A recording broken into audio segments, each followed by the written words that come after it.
saudações, que felicidade, mais um programa, mais um diálogo inteligente. Estamos aqui a discutir direito ambiental, teoria do direito, com ela, a professora, doutora Aline Souza. Que prazer. Muito obrigada, Ted, por me receber aqui. Fico honrada de estar participando pela segunda vez, né? Muito legal, adoro o seu programa. Muito bem. A Aline é doutora em Direito, em Teoria do Direito. Eu sou mestre e doutoranda, ainda mestre não sou doutora. Mestre e doutoranda, ok. O teu estudo é em que linha? Qual a área? Em hermenêutica. Hermenêutica, muito bem. Teoria do direito, hermenêutica, vamos dialogar bastante sobre isso. Mas, num primeiro momento, a gente se propôs a discutir algumas questões sobre direito ambiental. Eu vou te fazer algumas perguntas fora da caixa, porque tem a ver com essa coisa da curiosidade mesmo, do que está acontecendo. Vamos lá, eu queria fazer uma pergunta agora difícil, que não tem, nem está no script inicial, que é com relação ao teu olhar. É o olhar, eu sei que, que foge um pouco desse contexto, mas eu acho que essa pergunta, de uma certa forma, é pertinente a gente ouvir alguém do direito. Tem a ver com essa questão da exploração de petróleo, por exemplo, como é que a gente chama? Combustíveis fósseis, por exemplo. Eu, que sou um sujeito tradicional, eu acho que isso é com todo respeito, assim, é uma coisa assim, é um alarde que se cria, até porque a gente tem descoberto reservas e reservas petrolíferas, e assim, eu verdadeiramente não acredito que vai haver... Que vai acabar? Não tão próximo, um fim daqui a 30 anos, 2030, que já não sei o que, essa coisa, né, vai acabar, não sei, a gente descobriu, eu vou te trazer uma informação. Agora, recentemente, descobrimos, próximo do Brasil, 3 novas bacias petrolíferas. E não sei se tu tem essa informação, e 2 delas aqui no litoral maranhense. Sim. 2 delas no litoral maranhense. E aí se descobriu que a quantidade de petróleo que há nessas bacias é um novo pré-sal. Entendi. Então, assim, já descobrimos o pré-sal, que era um troço que, assim... é uma quantidade muito maior do que já se imaginava ter no Brasil. E aí agora tu descobre um novo pré-sal. Então nós estamos falando que nos últimos 30 anos, enquanto está todo mundo dizendo que o petróleo vai acabar, o Brasil descobriu mais de 300 vezes a quantidade de petróleo que tinha 30 anos atrás, que não se falava que o petróleo iria acabar. Essa é a discussão. A gente sabe também que as bacias petrolíferas, principalmente daquela região do Oriente Médio, elas são controladas em extração. Sim. Eles vão lá, por isso que o preço... Porque senão o petróleo ia valer muito menos do que água de qualquer outro produto. Seria muito barato. Por quê? Porque há um controle internacional desse produto. Entendeu? E aí eu quero olhar... O teu olhar do direito ambiental, o que é que tu pensa disso? Qual é a tua... Eu sei que tu tens um olhar crítico, até pelo teu estudo hermenêutico, eu acho que te traz uma carga de autocrítica para pensar sobre isso. Me fala um pouco sobre esse teu ponto de vista e a situação do Brasil. Né? E como é que tu vai pensar também até no direito ambiental no Brasil? Porque tu lembra que deu uma polêmica muito grande com a extração quando entra a ministra Marina, que ela proibiu o estudo, a pesquisa. Meu Deus. E aí foi o Lula, aí começou o próprio governo, no começo do governo agora Lula. Bastante autoritário. Ela proíbe a pesquisa, porque tinham descoberto na Guiana aquilo, porque quem descobriu não foi o Brasil, e depois foram pesquisar, e aí perceberam. E aí ela proíbe a pesquisa, só que houve uma queda de braço dentro do governo, até que o presidente Lula disse assim, não, vai pesquisar. E aí é essa a pergunta que eu te faço. A proibição da pesquisa já é muito drástica, porque envolve a liberdade de investigação científica, envolve todos os direitos de liberdade fundamentais. Né? A proibição foi essa questão do direito ambiental, no sentido de que atentaria com relação aos indígenas que estavam ali na região, e uma série de outras coisas. Só que nós estamos falando de mais de 100 quilômetros de distância, onde tem a extração e as tribos indígenas. É um negócio... Às vezes tem medidas restritivas que são exageradas, que quando a gente vê na prática, de fato, não tem impacto negativo nenhum, e os impactos positivos podem ser tremendos. Né? O que existe talvez seja um marketing, né? Uma imagem para dizer, não, estou protegendo os indígenas. Mas que na prática não vai fazer diferença a pesquisa a 100 quilômetros do território. Estou pensando aqui numa situação hipotética. Claro. Não é hipotética. Essa situação eu trago informação... Eu não conheço o caso, sim, mas pelas informações que tu me falou, minha visão é, por vezes... esses entes públicos, esses órgãos ambientais, eles deixam de analisar a questão de um ponto de vista concreto para saber quais, de fato, vão ser os impactos positivos e negativos. deixam de sopesar em concreto, porque esse sopesamento tem que acontecer com base em dados concretos, não é nessa especulação. Porque se houver pesquisa, talvez as populações indígenas se sintam ameaçadas. Esse talvez, essa distância, né, que existe entre o concreto e o hipotético é o que eu considero errado na prática do direito ambiental por parte de alguns técnicos, né? Não são de todos, não é sempre que a atuação do órgão ambiental é assim, mas por vezes alguns técnicos têm essa postura um pouco mais fechada de deixar de ver as coisas pelo ponto de vista concreto, pragmático, de como realmente é, né, de deixar de analisar os estudos, porque toda empresa, quando vai fazer um empreendimento que cause impacto significativo, tem que fazer estudos milionários. Sim. Esses estudos não são baratos, conta com uma equipe multidisciplinar gigantesca e demora anos para fazer um estudo desse.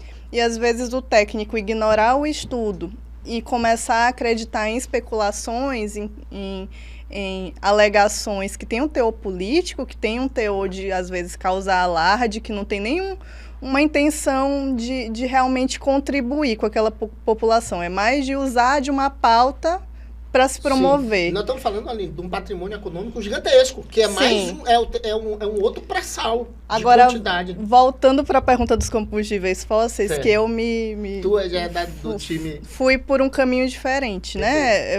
Estava falando do primeiro assunto, da claro. Vedação à pesquisa. Uhum. Aí, já pulando para a pauta dos combustíveis fósseis, de fato, o que, pelo menos das pesquisas que eu conheço, tem-se um discurso de que eles vão acabar, né? Que talvez seria muito melhor investir em energias renováveis pelo menor impacto ambiental e por ser uma energia muito mais sustentável, por perdurar ao longo do tempo. Isso? Vamos acabar? Porque essa datação... Não é muito difícil estabelecer, justamente pelo que tu acabaste de falar, descobriram novas fontes. Aí tá, mesmo que essa tese fale, mesmo que essa especulação... Eu até acho que pode acabar. Sim. Daqui a 2000 anos. Entendeu? Eu acredito que o prazo que o cientista tem apontado seja bem menor. Mas digamos que não vai acabar. Digamos que constantemente sempre encontremos novas fontes de combustíveis fósseis. A exploração do combustível fóssil pode ser muito danosa, né? Os impactos negativos, por vezes, podem sobressair aos impactos positivos, porque destrói-se, né? Para escavar um petróleo, tem que ter uma interdição de um território, né? Causa impacto nas comunidades vizinhas. Além do mais, a corrupção instaurada no poder executivo, de modo geral, nesses órgãos, deixa de aplicar esse dinheiro da maneira correta e o lobby político sempre atrapalha, enfim. Né? Então, eu não sei, por mais que se encontre novas fontes de energias, deixa eu te explicar né? Novas fontes de combustíveis fósseis, existem ali uma série de barreiras para a gente realmente ver a cor desse dinheiro e para a população realmente usufruir desse bem-estar que esse dinheiro pode vir a gerar com investimento em políticas públicas no futuro. Deixa eu te falar isso que eu penso. A gente tem explorado petróleo há mais ou menos 100 anos no mundo. Sim. Mais ou menos 100 anos no mundo. E a primeira exploração do petróleo, ela foi com base em querosene, iluminação. E todo o resto jogava-se fora. Isso se fez por mais de 30 anos. Meu Deus, todo o resto. Tudo era lixo. Ninguém conhecia o potencial. E aí foi que lá nos Estados Unidos, o Rockefeller começa a desenvolver. E hoje eu quero te dizer uma coisa. O mundo não vive sem petróleo. Sim. Porque tudo que nós temos ao redor aqui é feito de borracha, petróleo. Borracha, né? Essa borracha aqui desse copo. Tudo isso aqui é petróleo. Então, aí eu te pergunto uma coisa. Quando tu começar a falar, eu não vou usar o diesel ou a gasolina, que é subproduto, porque o produto principal era o querosene, foram desenvolvidos depois. Entendeu? Sim. Esse produto vai ter que ir para algum lugar, porque tu vai ter que extrair a borracha dali. Sim. E tu vai ter que ter um outro produto que vai jogar para algum lugar. Então, assim, eu acho que essa discussão ela é absolutamente inviável. Ela não tem bases sólidas, científicas, para dizer assim, olha, isso é aqui, aquilo outro. E veja bem, ali nós estamos explorando petróleo na velocidade que se explora há só 50 anos. No mundo. Acredito que o ideal seria contrabalancear com outras fontes. E de lá para cá, nós descobrimos pelo menos umas 1000 vezes mais quantidade desse produto Eu tô falando naquele momento lá que começou a se explorar, nos Estados Unidos principalmente, Sim. de lá pra cá, quando se descobre as bacias ali no meio do Oriente Médio, e aqui no Brasil que vai se descobrindo, e no meio do oceano, que a Petrobras foi lá e mostrou pra nós, que são os profundos que o Brasil, na verdade, foi quem iniciou nessa coisa com o pré-sal, com a história do pré-sal. Imagina, pré-sal aqui no Brasil, o que não tem de pré-sal aqui ao redor do resto do planeta? Então, assim, olha, se essa exploração respeitasse os limites ambientais, se essa exploração trouxesse benefício para a sociedade, de fato, não fosse só uma questão de arrecadação de imposto, um imposto que a gente nunca vai ver reaplicado. entendi.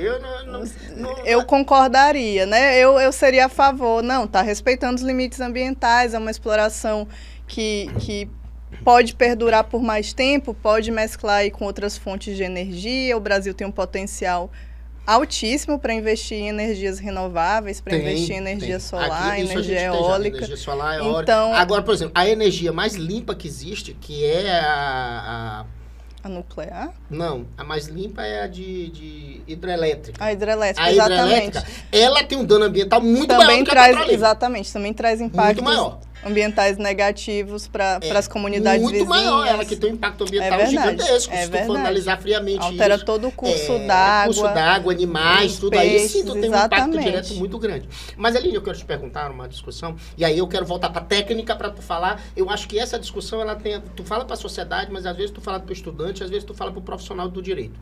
Eu que sou do mundo, por incrível que pareça, eu estou há um pouco mais de 2 décadas no direito, e eu sou de um momento jurídico em que os parâmetros eram distintos.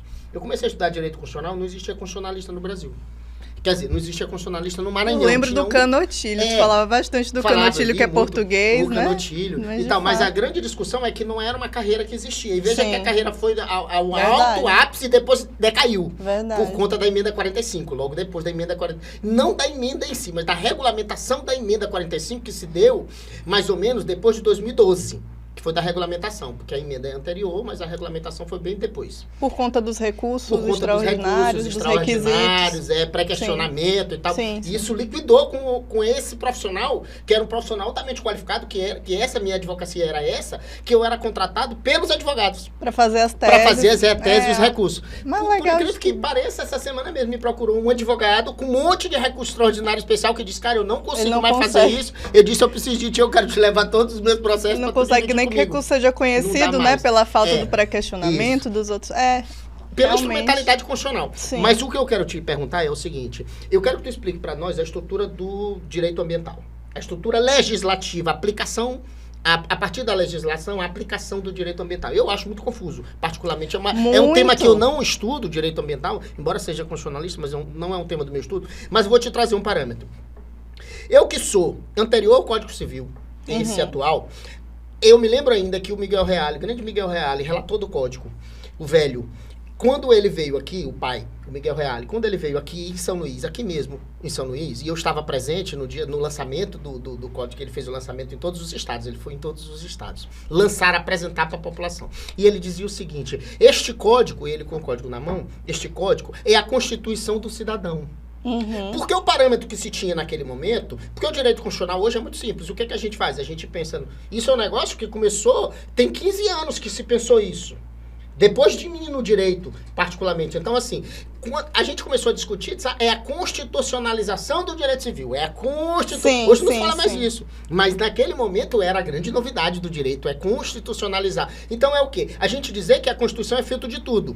Que hoje já não é mais bem assim, mas enfim, era o filtro de tudo. Antes um pouco, quando eu comecei a estudar direito, não tinha isso. Era a lei civil que era o filtro dos parâmetros pessoais. A que regulamenta as questões é o Código Civil. E tu não tinha esse olhar da Constituição. A Constituição não influenciava. Agora, por exemplo, então o que eu estou querendo te dizer?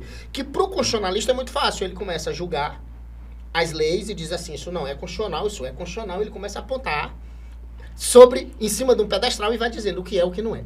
Mas no direito ambiental, tu tem uma confusão legislativa maluca. Bastante. Porque tu tem uma regulamentação federal, tu tem a regulamentação estadual da Constituição, tu tem regulamentação federal, tu tem regulamentação estadual, tu tem regulamentação municipal e tem um monte de órgão No meio desse Ministério do Meio aí, Ambiente, as portarias do Ministério do Meio Ambiente. como é que aplica Portaria esse do troço? Ministério da Saúde, que também se relaciona com questões ambientais. Tu vai criando restrição a tudo.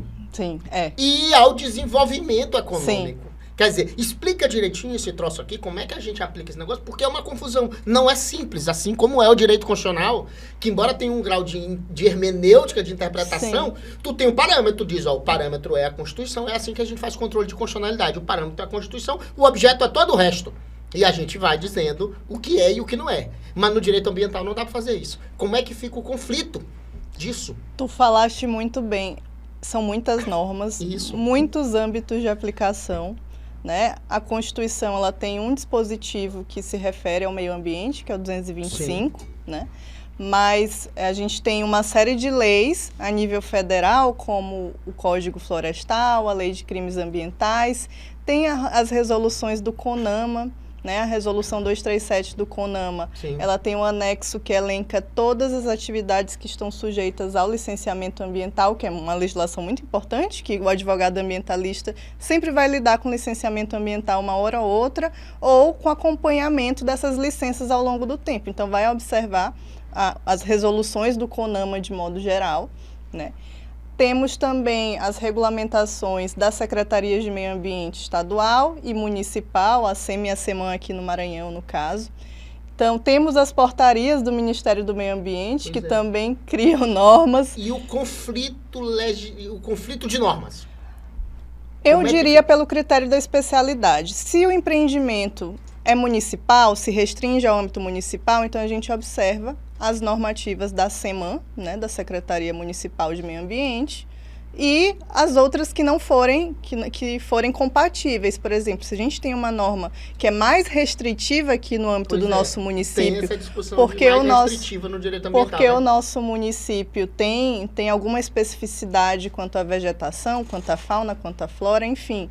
A gente observa mais específica relacionada ao município, mesmo que ela seja mais restritiva. E, de fato, por vezes, parece que beira a ilegalidade, né? Parece, pelo menos de um ponto de vista, a uma primeira vista, porque pode onerar o empreendedor mais do que se fosse um empreendimento maior, né? Um empreendimento que impactasse ali vários municípios, né? Um empreendimento que precisasse de um licenciamento a nível estadual, por exemplo. Vou fazer uma análise para ti. Eu quero que tu te desloque do local que tu estás e pensa em um outro ponto de vista. Tu percebe que o mundo hoje, isso é lógico, ele é absolutamente universal. Quer dizer, eu quando estudava na escola, a gente pensava, e eu era estudante na escola, a gente pensava num fenômeno que iria acontecer que se chamava globalização. Sim. A gente discutia que no futuro ia ter globalização. Sim. Entendeu? E chegou. E aí depois com isso chegou a internet, que muito antes disso, que era impensável. E o que eu quero te dizer é que neste mundo globalizado, que já é um fato, né, que nós nem se fala mais disso, essa expressão nem se usa mais, nesse mundo globalizado, os negócios precisam estar em todos os locais. E a gente vê isso, tu vê McDonald's, tu tem empreendimento daquilo outro, tá em todos os lugares, tá no mundo inteiro. Sim. Tu tem Coca-Cola, tu tem grandes empreendimentos, indústrias, tu tem fábricas e etc. A grande questão é, como é complicado tu trazer uma indústria, um negócio, tu montar um negócio, não só pro cara que vem de fora, Sim. mas pro profissional empreendedor do Brasil. Porque Sim. tu tem uma legislação trabalhista no Brasil com caos, que cria muita restrição pro negócio, e cria muita dificuldade para esse negócio. A legislação trabalhista, que é uma reclamação, que é uma jabuticaba brasileira, né? Criação nossa, que a gente conseguiu criar esse troço, que é o direito a justiça do trabalho. Eu tenho muitas críticas dos seus trabalhos, não vou nem falar sobre isso, mas enfim. É por si só, pela sua existência. Eu acho que a minha teima é a existência dela. Não precisava nem existir. E tem a ver com existência. Eu não preciso nem entrar na validade, na outra coisa. Tem a ver com existência. E aí tu tem a justiça do trabalho, que é restritiva ao empreendedorismo. Tu tens o direito tributário, que é um caos. E estão fazendo agora uma reforma tributária que é pior ainda, que tem só para tu ter uma ideia, ela tem um time de adaptação, uma transição, a reforma tributária tem uma transição, não sei se tu já teve conhecimento, de 50 anos. Eita, nós estamos falando... Tanta regra, vai ter 50 anos de adaptação. Para a transição dela. Meu que Deus. tu vai ficar com os dois sistemas tributários ao mesmo tempo Meu transitando. Deus. Veja que inteligência brasileira. E como é que a gente vai aplicar? O mais benéfico para quem? Essa que é a briga. É esse que vai ser a questão. E o terceiro problema, que é o problema ambiental, eu acho que ainda é o pior de todos, porque ele é mais confuso na aplicação. Vamos falar de empreendimentos, por exemplo, imagina tu liberar a exploração aqui dessa bacia que a gente falou, e a exploração, eu vou te falar um outro dado, uma outra informação. Aqui no Maranhão, que é um estado, assim, naturalmente está para o Brasil, assim como o Brasil está para o mundo, um estado que tem tudo e é gigantesco, e aí quando tu fala de energia, a gente tem potencial de todos os tipos de energia, Sim. Inclusive a energia eólica. A gente tem aqui naquela região de Totóia, não sei se tu já percebeu, tem uma região de umas usinas eólicas, de umas torres imensas. Aquilo é uma dificuldade, dá um problema tão grande, tu não tem ideia. Da instalação para tu botar o negócio, para tu botar. E tu não conseguiram com muita dificuldade implantar aquela, mas tem milhões de outras áreas ali, de hectares, que eles não conseguem, as empresas desistem, e lá já está na terceira. Desistem por quê? Porque a burocracia é tamanha e a pior delas é o direito ambiental. De fato, existem ali uma série de etapas. Tem a etapa da licença prévia, que é só para te apresentar o projeto. E tu mesmo e tem falou que ter que o estudo de impacto ambiental, que é milionário. Aí tem o prazo de 6 meses até 1 ano, até sair essa licença prévia, para depois ter a licença de instalação que tu vai ter que apresentar. Além de outros estudos, quais são as medidas que tu vai utilizar, as medidas que a gente chama de mitigadoras ou compensadoras, né? Como é que você vai fazer para reduzir o dano ambiental que você vai causar ou compensar esse dano? Qual vai ser a contrapartida que você vai trazer para a população? Porque dependendo do empreendimento, ainda tem a audiência pública. E aí a população participa. Sim. E quer participar do empreendimento, quer emprego, quer renda. E a audiência pública é eleição, né? É quase isso. É assim, qual é o interesse meu nisso? Exatamente. E qual é o interesse? Os caras vão dar dinheiro para aquelas pessoas? Vão empregar aquelas pessoas? Não vão. Quer dizer, dependendo do tipo de empreendimento, poderia ter algum tipo de capacitação técnica. Se for um empreendimento que não tem como, de fato não tem como. O benefício seria para o município, né? Para o Estado, que vai receber a tributação. A população está preocupada com isso, está feliz, porque vai ter... Eles têm que... O que eles não entendem, o que a população geralmente não entende, nós, né, enquanto população não entendemos, é que nós temos que cobrar do poder público. Por vezes estamos cobrando das pessoas erradas, do empreendedor, que não é quem tem o ônus de prestar serviços públicos de qualidade. Quem tem que prestar serviços públicos de qualidade é o poder público.